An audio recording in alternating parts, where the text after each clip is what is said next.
we opened, and 6 months later, smashing success, and I have to basically beat people back with a stick because it was insane. That was Libby Truesdell of Brenda's Meat in 3 and Brenda's Oakland. I'm Jeff, and this is Storied San Francisco. In this podcast, Libby and her wife, Brenda Buenviaje, pick up where they left off in part 1. They met when both worked at Delessio Market, and after some awkward work interactions, hit it off on their first date across the street at Martuni's. Shortly after that, they opened Brenda's French Soul Food, and it's an understatement to say that the place took off. We talk about that first restaurant paving the way, first for Brenda's Meat in 3 in the Western Addition, and then, just last year, their po' boy spot, Brenda's Oakland. We end the podcast with a mental health check-in on each other. For info on the 3 restaurants, please visit our website. And while you're there, as a reminder, through the month of December, we've marked down all our merch and are pledging proceeds from any sales to Supply Hope Info, a new nonprofit started by San Francisco public school students to help other students in need during distance learning. Here's Libby. Yeah, so we met at a long ago place that was called Delessio Market. Oh, yeah. On Market Street and Goff. Kind of thing, yeah. And my very good friend Stephen Danner, who's a longtime San Franciscan, he took me by the hand and he was like, because I was in grad school, I was probably 26 or 27. He took me by the hand and he says, I have this place that I really love and I think you should get a job there. Very direct. Yeah. So we went for lunch one day. And Delessio was great because it was very casual, food by the pound, but it was gourmet, really delicious, just kind of different, fun, crazy colors. And I don't know if you guys remember, but I do. Anyway, I got a job there. At met Delessio. Bobby, who's at Delessio, Okay. Bobby DiTullio, who's a NOPA guy over here, and he, old friend of ours, and he was like, okay, come work tomorrow. So I showed up. And I worked at the counter, and I was didn't wear bras, and Oh my God, got a lot of attention, and was just kind of making my way. And she showed up a few months later after I started working as the executive chef there. Oh, Yeah. okay. And so I did a little bit more swizzle. What does that mean? It means something now. God, I'm getting so old. I said something wishy-washy yesterday. You're turning into I'm turning your into my parents. dad. Yeah. Actually, both. It just got so carbunkled. No. I put it on. I put the sex appeal on. Yeah. And I got her in the walk-in and made out with her. Babe. That is not how that went down. Patrick Delessio was actually a good friend of mine, and I submitted my resume just to see. I was trying to leave Cafe Claude. I was done with that kitchen.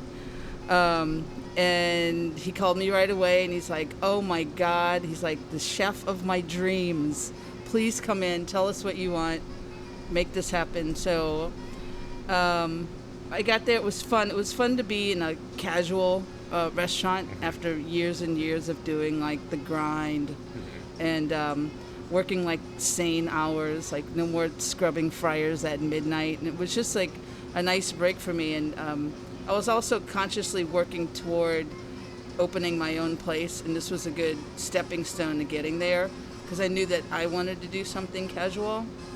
And when I got there, it was just an all-around really fun place to work. It was so fun. But there was this one barista in the front who I thought was much, much, much too young for me. Wouldn't stop staring at me. And to the point where I thought that maybe there was something wrong with her. Yeah, and you're and there's a line and out I'm the door. Have you not seen an Asian person before? That is what? so rude. I couldn't figure out what your problem was, and I don't know why. I assumed she was straight. Okay. It just wasn't. It didn't occur to me It's what called was happening. femme invisibility. Yeah. Google yeah, it. she very much suffered from that. Poor But me. Pride came around, and somehow the fact that she was a lesbian was announced amongst the staff, and I was like, "Duh! You're so stupid." Yeah. She She was kind of stupid. Had y'all chatted or talked or anything, or was it No, like? I thought there was something wrong with it. 'Cause, I mean, this went on for like weeks, and then even to the point where I'd be like, okay, I bet I started making like these like little bets in my head, like, okay, I bet when I step out of the walk-in, she's gonna be looking at me, and I'd my open God. the door, and she'd be across the room, like waiting for the door to open. I'm like, what the hell is happening? Were you creeped You out? or- notice the anticipation No. that she's like, oh, I bet she's looking at me. Yeah. I mean, you know, it's This just a was way a to occupy two-way myself at road. work. This is how all good romances start, though. Let's be Yes. honest. Like, I was super creeped out by her. You weren't creeped out though. You were. Well, so what? Well, I wasn't creeped out because she was like super cutie, you know, like. You just wondered what was wrong. Yeah. I was like, I was What's wrong? really like, Something's wrong. is she okay? Yeah. So what happened? Well, we went out for drinks one night. Okay, that's it. That's the story. Across, yeah. at Martuni's, Oh yeah. which is Right of course there. one of our favorites still. And once it reopened, Right. and that was it. Yeah. Okay. She had a girlfriend. I had just broken up with somebody, or I'd gotten dumped. Yeah. Kind of. you were working something out. Yeah. Anyway, then we saw like 6 months later we started dating, Okay. and we got married in. That was 2005, 2006. We got married in 2009. Was that the second? That was the second window. Right, there was Second like the window. Newsom window. Yeah. Or was that the? No, doesn't matter. we got one married. of those windows. 08 was the Newsom window. Right. Which we actually legally we went to Marin and signed the papers, but then we had our wedding, which is our wedding anniversary we celebrate in 09. Got So, it. Got it. Big affair, 150 Pre- people. We owned a condo down in the Tenderloin in the Hamilton building, which is on Leavenworth at O'Farrell. Okay. O'Farrell at Leavenworth. And we had the ceremony at the temple at Christie Field, the Masonic Temple, and then we had the reception in the ballroom of that building. Nice. It was really nice. Wow. Very San Francisco. My whole family from Iowa came out. Many of them who I no longer speak to. Right. But they We were won't- lovely to come out. We won't talk about it. And we don't have to talk about Trump Yeah. supporters. Let's not go there. So let's. So now you guys are together, and Wait, several. we need to back up a little bit because Let's back 2 up. years. Well, we also need to keep going. But 2 years That's fine. into our relationship, we opened a Brenda's restaurant. French Soul Food. That's what I wanted to. together. Yeah. Yeah. Right. So. So I what's that graduated story? from grad school, You and finished? I had started teaching, but academia is not my Yeah. bag. And Yeah. so she saw me, and she was like, "Hey, I'm gonna open this restaurant." That's not true. She came along to keep an eye on me. 'cause That's she didn't- true. And she didn't Because want to she get had all left these out. cute girls hitting on her. That's not true. Anyway, I mean, if they were, I couldn't tell. We don't fact Anyway, check. We don't fact doesn't check on this matter. podcast. we decided to open the restaurant together, but Brenda obviously was this is her life stream, right? All of Right. this is Well, her at this life point, stream. we were living together, so I was like, well, if you don't want to teach, why don't you just open this with me until you figure out what you want to do next? Oh yeah. Right. Like a It was bridge. great. Yeah. Yeah. Can I So ask- we opened the restaurant. Yeah. I was just gonna say, where did y'all live? And was this the first? We lived in ti- the Tenderloin. Okay, and this is Yeah. the first time y'all moved in together. Yeah. Yeah, we lived in my condo in the Hamilton. She was which smart. is- Got it. She bought a condo like super loopholey with all those bad loans that everybody Remember put up those back then. bad loans right Yeah. before Those the are crash? crazy loans. So Yeah. she like worked it. She got a crazy loan. She bought this little condo in the Tenderloin and used that as collateral to get money to open the restaurant. That was the Nice. plan. Yeah. The whole and thing. her other plan was this place, Brenda's French Soul Food, was originally one part of it was originally a little cafe called Lily's.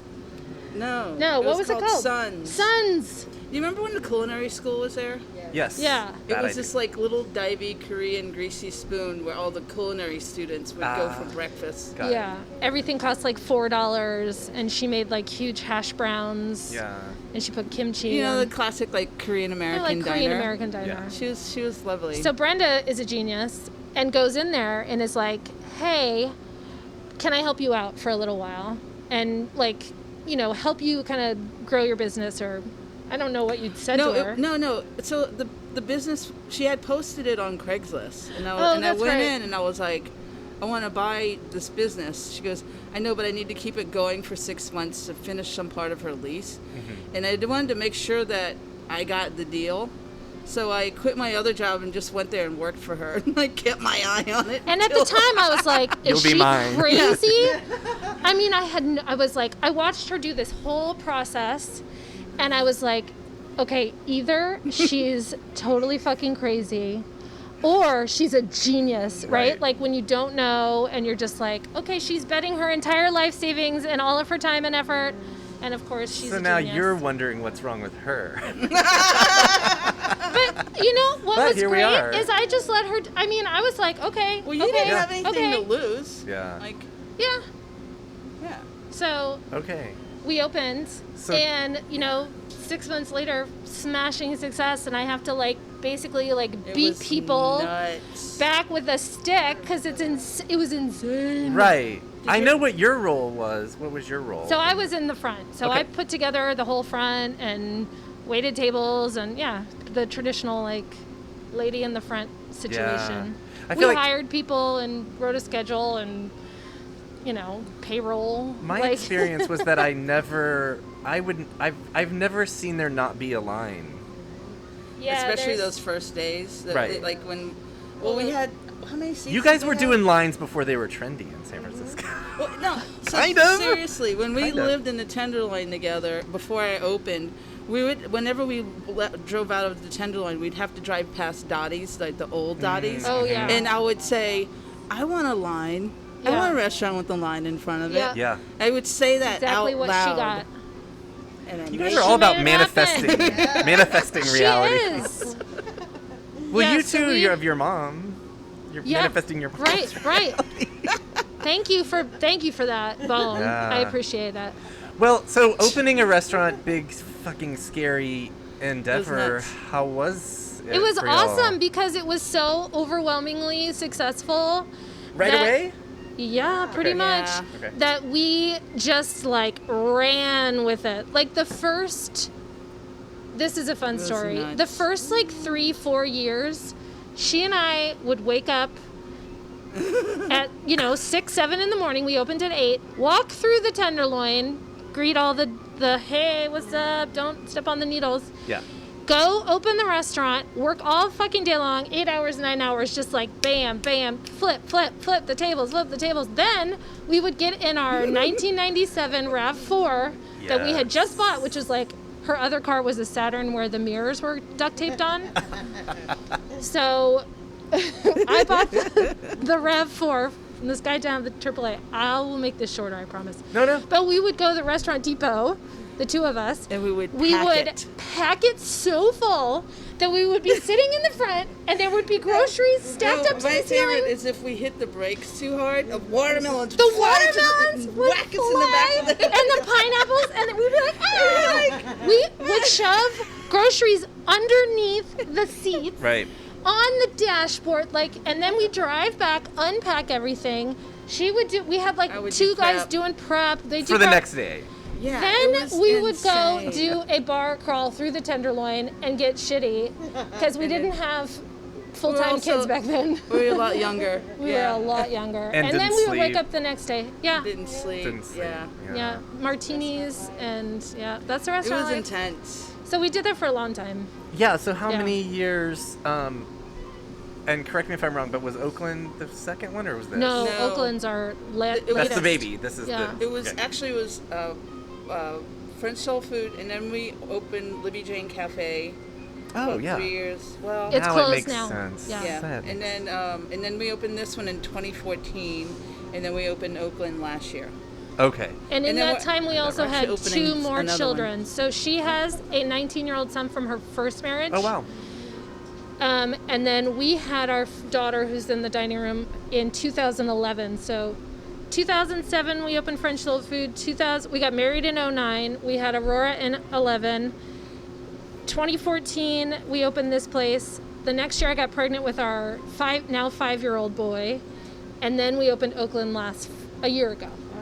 And then we're opening, another a restaurant, cloud kitchen, a cloud in kitchen San in Jose San right Jose. now. Oh okay. Yeah. Can we talk a little bit about opening this? Because, Yeah. and again, correct me if I'm wrong, but I feel like with this restaurant specifically, the whole idea of meat and three, it's like now you're like introducing people to kind of a food way of life, more so than I feel like Yeah. it's French soul food, right? Do you want to talk about the inspiration behind that? Sure. And what? So, the way this all happened is, so originally when I was looking for spaces to open my first restaurant, I actually I wrote letters and just left them on people's doors of Awesome. restaurants that I thought might be interested in selling me the restaurant or whatever. Right. And I actually left a note here with the owner at the time. For Blue Jay Cafe, remember? Yeah, remember Blue Jay? Yes. Yeah. Yeah. So Andre Larzul got the letter. He and his wife Jennifer called me, and we started talking. He wanted to partner. I don't know, partner consult type thing. And I wasn't going to have the control that I wanted to have. And then at that time, that other deal on Polk Street came up. So I came back and I'm like, you know what? Sorry guys, I changed my mind. I'm gonna go solo. And he was a little annoyed with me, but it was overall fine. But so, that was 2007. So, flash forward, 5 years, right? 5 or 6 years. And I really built up the brand and the business over there, and it was a raging success. And I mentioned through a friend of a friend that I might be interested in taking over the Blue Jay. And I guess he got wind of it. Andre got wind of it. We connected, and they were very interested after they'd seen what I'd done on Polk Street. And I went to them, we went to them, and I said, I'd be willing to take over operations, but I want 75%. And fully expecting them to just be like, hell no. Right. But they came back and they're like, sure. I'm like, okay, cool. I don't even have to buy the restaurant.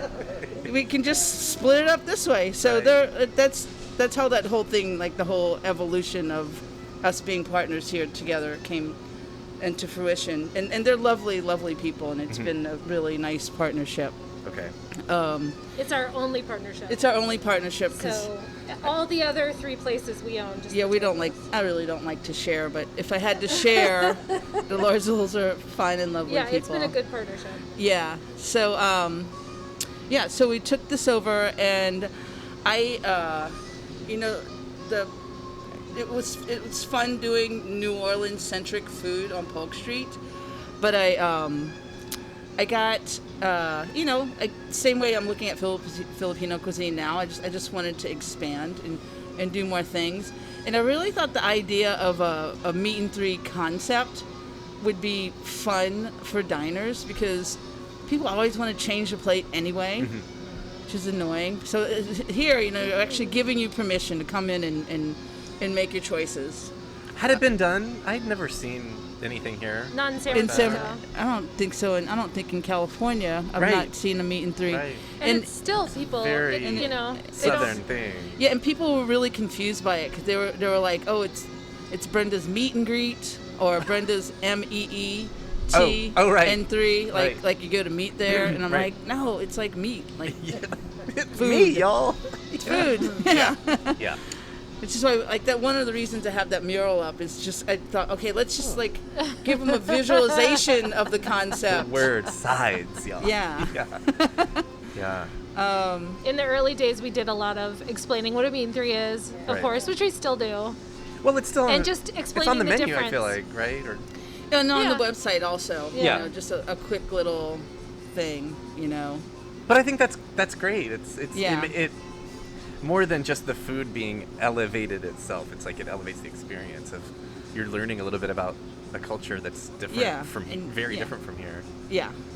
I think too, we would always explain that French soul food was very New Orleans and New Orleanian focused, whereas this restaurant is a little bit more pan-Southern. So it takes more from the Carolinas and different areas of the South, not just specifically New Orleans and Louisiana. So, Right.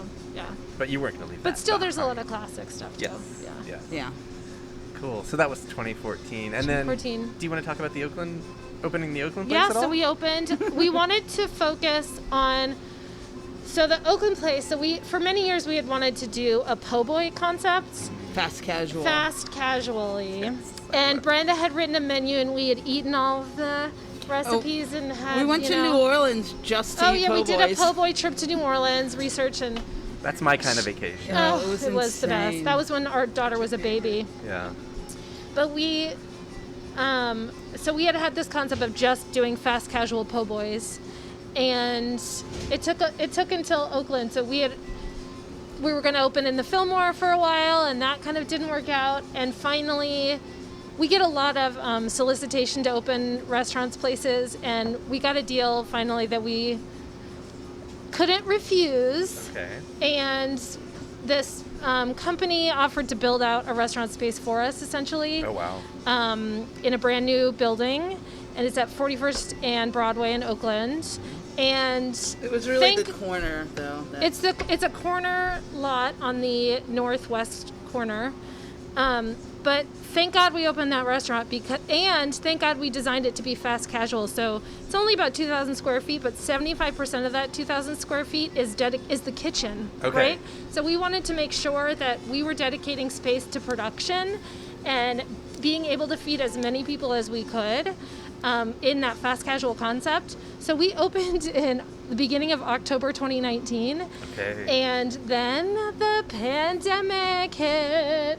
So Mid-March, yay. my wife is brilliant. She's a brilliant woman. She has so many talents, and one of them is that she changed direction so quickly. Did we even close down for a day over there? I don't even In think we Oakland? did. No. So we just went straight We just to stopped delivery and seating takeout. people it was just kind of business as usual minus customers in the dining room. Yeah. Right. Because we were set up to do takeout delivery so efficiently that we were able to really keep up with the demand. And if anything, that's our restaurant that's kind of really It's helped keeping us everything else afloat. float. Wow. Because Polk Street is really like a destination restaurant. Right. Like that's the idea, is that you go, you wait in line, you sit down, you have we've created this really beautiful space, I think, over the years. She and I designed it ourselves. And it's an experience. It's a whole thing of going to the restaurant. And we do takeout and delivery there, and it's good, but it's not set up. It's not the same experience. Right. It's not the Yeah. same experience. So thank God we opened in Oakland, and with that model at that time, because just the timing we're really lucky about that. So Thank goodness. Yeah. So, and now that we're back to like very limited, if any, indoor. No As of this indoor. recording. No indoor, or maybe none. outdoors. Zero. None. Yeah, they just shut down the 25% indoor they had. Just this week. Yeah, Right. the 13th. Right. Yeah. And I apologize. I haven't actually been over to Polk Street. Are you doing anything? Did you set up an Yeah, outdoor we're doing over takeout. there? Yeah, We're and doing delivery. takeout delivery. We started doing national distribution through Oh, wow. this company called Goldbelly. Goldbelly. Okay. So you can go online and you can get red beans and rice and gumbo overnighted to you in New York. Good to know. Yeah, it's pretty It's cool. been pretty great. Okay. But did you guys set up a parklet there as well, or No, just we have here? a bike lane. Polk yeah. is a Yeah. major thoroughfare, right? Right. So we have a bike lane in front of our. We don't even have parking spaces in front of there anymore. Yeah. Okay. That's just how it goes. But you did set one up here, as Yeah. we discussed earlier. Yeah. That's beautiful. So, Yeah. so how has that all been? How has this restaurant been during, what is it, 8 months now? So luckily, because Polk Street was always in such high demand with dine-in diners, that we didn't really cultivate a takeout business over there because we basically we had the apps turned off most of the time because the kitchen couldn't keep up. Right. Yeah. So as a result, this restaurant did a really good job of cultivating a takeout delivery business over the past, however, 4 or 5 years. And it's very much our neighborhood restaurant. I was So gonna we have say, like really yeah. loyal, It's different Yeah, than yeah. like Polk Street. local following. Yeah. Like it's like this is where the locals go. That's where the tourists go. Right. Got it. And so for that reason, when we shut down dine-in, the takeout delivery business here has been pretty good. Yeah, it's been pretty good. We're doing okay. Yeah, you know what? We're really grateful for so many things that just timing-wise and just being lucky and fortunate and having like brand recognition before the pandemic and Right. having it 13 years in, right? Like I feel like we've really we've been really grateful that we've been able to like keep our doors open. Yeah. You know, and not have to worry if we're going to close or if we can't pay our employees, or, you know, we're still paying all of our employees, and we're still keeping the doors open, and we're, you know, still feeding people, and we're just every day we just are very thankful for all of that. So. Right on. And that's also my wife, being the very savvy business lady she is, was like, let's do a cloud kitchen. Like, this is the time, like, delivery only, a commissary space where it's only pickup and only delivery, and there's no brick and mortar. So that's what we're doing. We signed a lease in San Jose, and we're getting all the specs, all the details finalized. It's going to open soon. So awesome. Yeah. So that's how the business is doing. Yes. How are y'all? I am so happy the election is over. Right. That week. For most of us, it is. Yes. Oh my God, that week was awful. Yeah. I had a sour stomach. Like, from that Tuesday to about that. It took me a couple days after. Yeah. After that Saturday, to just try to unwind myself. You know, I was so wound up. I think we're going to be processing this year for a really long time, and thank goodness for therapy. One of the things that really helps me is to just be reminded that I'm not alone. Like, for instance, I had a dentist appointment yesterday, and I was telling him like what happened with my teeth, and I'm like, I don't know why, but my filling fell out like around in March. He goes, the dentist, so lovely. He goes, oh, you and everyone else, everyone has been grinding their teeth so bad. She said, I have one doctor who calls me every 2 weeks because he keeps cracking his teeth in his sleep. Yeah. And I'm like, oh my God. So I'm like, I mean, it was something like oddly comforting. Yeah. You know, like, okay, I'm not the only one whose teeth are falling out right now. Yeah. Yeah. But yeah, I mean, I can't say that I'm fine, but I'm not completely falling apart. Yeah. And there's also been a lot of silver linings too. Yeah. So we've tried to focus with our kids on all the silver linings. Our 9-year-old daughter goes to Clarendon over on Twin Peaks, which is actually where we live. And she's very social, and she's really outgoing. She loves school. She loves her friends. She loves her activities. And so this whole shutdown has been pretty hard on her. And so we look for silver linings, right? Like, we got a kitten this weekend and she worked up towards getting that kitten, and we finally got to adopt a cat. And it's just like such an intense love affair. Yeah, and we walk our neighbor's dog. We do that that's a silver lining. So there's all these like opportunities that we're just trying to. I'm especially with my kids just trying to focus on. I think so I don't lose my mind too. Things that were like, well, this wouldn't have happened unless this shitty fucking year. Yeah. I don't mean to say it again and sound cliche or whatever, but like, we have it pretty good. Like, we're paying our bills. Our kids are healthy. We're healthy. Like, our doors are still open. My parents are healthy. If that's all I need now. So I think we're going to be okay. This country is in a sad, sad state of chaos, and has been for a while. And just to have a glimmer of hope. Well, and I'll just go ahead and say that with everything and the changes, I mean, at the city level, obviously the city's always changing. Everywhere is changing now, but I'm super happy that y'all are here and that you're making it. And whatever ends up on the other side, there will be Brenda's. Yeah. That's awesome. Oh yeah. Thank you. That makes so lovely. That makes the bare minimum that this place will still be great. This place being San Francisco. Awesome. Thank you so much. We love San Francisco. We're never going anywhere. We talked about that recently. Oh yeah. I mean, there's been a mass exodus of people. I've heard 25%. Yeah, really? you can feel it. You can really, see it. Oh, yeah. Certainly feel it. I mean, I told you where I live. My walk over here, there's so many front signs. Yep. Yeah. It's unbelievable. And I kind of like it, frankly. Yeah. I'll be honest with you. I'm just going to leave it at that. Okay. San Francisco's always changing. But we talked about, like, moving. Like, we both really Well, love we're like, New if Orleans. Trump gets reelected, what the fuck are we gonna do? Like, Right. About Vancouver. go seek asylum. We're a gay family. Like, it's not nothing. And during pandemic, who would take Americans? Yeah. Yeah. Anyway. But we. But we're Oh, you staying. know what happened? Of course. We did this crazy thing because we could, because of COVID, and we took our family and we did this 2+ week cross-country trip from Awesome. here, Chicago, New York, and back. Awesome. And when we got back, we were like, why would we ever leave San Francisco? This is like the best city in the world, and we have the best house in the world. And it really like, is.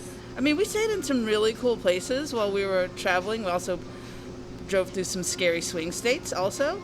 And like, it was just unquestionable when we got back. We're like, duh, we're never leaving San Francisco. And honestly, like, Mayor Breed's and the city board of supervisors, I mean, and Gavin Newsom's response to the pandemic, I mean, we're lucky. I feel so grateful to live here. I have a lot of friends and family back in Iowa who are, people in Iowa, the infection rates are like in the 50%. Mm-hmm. Their ICUs are full. Mm-hmm. And these are like my relatives who are just as brilliant and left as I am, and they're just watching all of these people just be like, it's not real, right. Like literally as they're dying. Yeah, people with the disease and numbers. Yes, and no masks, no, the leadership there, the political leadership is awful. I mean, our country is so fucked right now. Yeah. And I just find it, like myself, so happy that, like, I think the mayor's done a really great job handling the pandemic. The governor's taken the lead.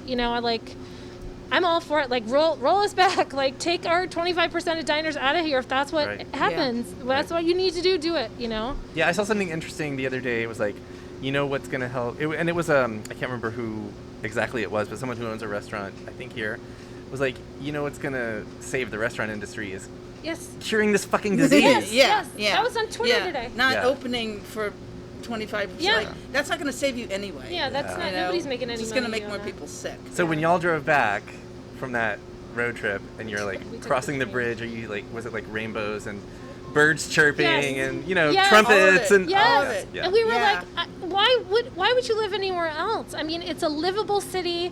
The food is amazing. I mean, we were in New York and there's, it's like a produce desert a little bit, compared to California, and just the density and it's just so fucking beautiful here and amazing. So a newfound appreciation and love for San Francisco, for sure.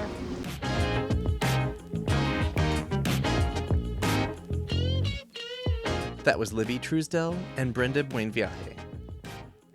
On the next episode of Storied San Francisco, we'll get to know Ike Shahada of Ike's Sandwiches.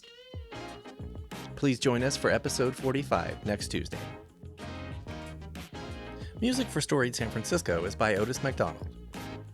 Photography is by Michelle Kilfeather. The show is hosted and produced by me. Michelle and I have produced more than 140 episodes over the last 3 years, and you can find them all at our website, storiedsf.com. While you're there, please check out our store, where in the month of December, we're donating proceeds of all sales to Supply Hope Info, a new nonprofit helping students with distance learning. We're on Twitter, Instagram, and Facebook, where you can like, comment, and share the stuff we put out. Find our shows just about everywhere you can listen to podcasts, including most recently BFF.FM's new podcast network. Please subscribe to stay up to date on all the content we publish. We love feedback, so if you have any, our email is storiedsf@gmail.com. Thanks for listening. Stay strong, stay safe, wear a mask, and stay healthy.